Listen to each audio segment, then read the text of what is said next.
کہ پیارے مصطفیٰ صلی اللہ علیہ وسلم نے ارشاد فرمایا ہے من رآ منکم منکرن فلیغیرہ بیدہ، اور فرمایا اے مسلمانوں تمہاری شان یہ ہے کہ جہاں پر ظلم دیکھو، نافرمانی دیکھو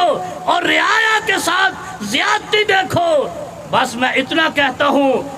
کہ ہاتھ نہیں اٹھانا ہے، لیکن اسلام کا کلیہ یہ ہے کہ برائی کو ہاتھ سے روکنا ہے، لیکن معاشرے میں فساد برپا نہیں کرنا۔ میں اپنے مائی لارڈ سے عرض کرتا ہوں کہ اس کے جو بھی اثرات ہیں، جو میں سمجھا ہوں کہ پاکستان میں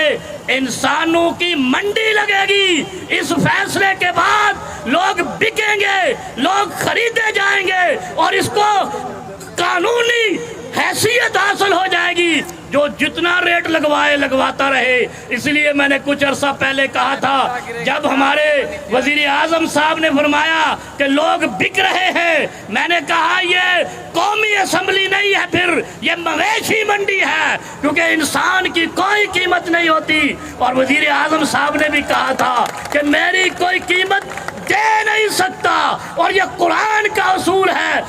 انسان کی کوئی قیمت نہیں۔ اور ایک دفعہ جنرل پرویز مشرف کے دور میں نے ایک لفظ کہا تھا، ایک جملہ کہا تھا کہ جنرل صاحب ادھر ڈرون حملہ ہوتا ہے اور لوگ مارے جاتے ہیں اور تم کہتے ہو میں مذمت کرتا ہوں۔ نہیں، انسان کی جان گرتی ہے۔ لفظ مذمت کو اس ڈکشنری سے نکال دو جہاں پر کسی پختون کا ناجائز خون بہے، کسی مسلمان کا ناجائز خون بہے، اور ادھر کہتے ہو جہاں ایک آدمی کا کوئی قتل کرتا ہے گویا انسانیت قتل ہوتی ہے۔ یہ قرآن کہتا ہے وہاں ڈرون حملے میں 10 لوگ مارے جاتے ہیں، تم کہتے ہو کہ یہ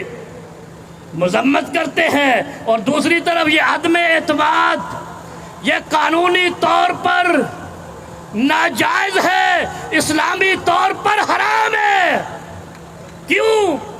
آج یہ فتویٰ نہیں، یہ سوال چھوڑ کے جا رہا ہوں علماء کرام سے،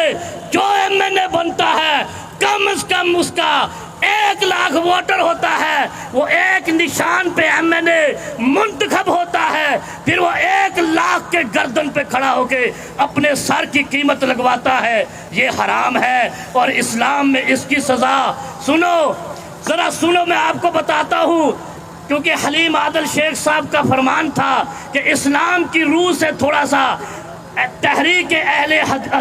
انصاف کے کارکنوں کو بیدار کرنا ہے، اسلام کا منشور بتانا ہے۔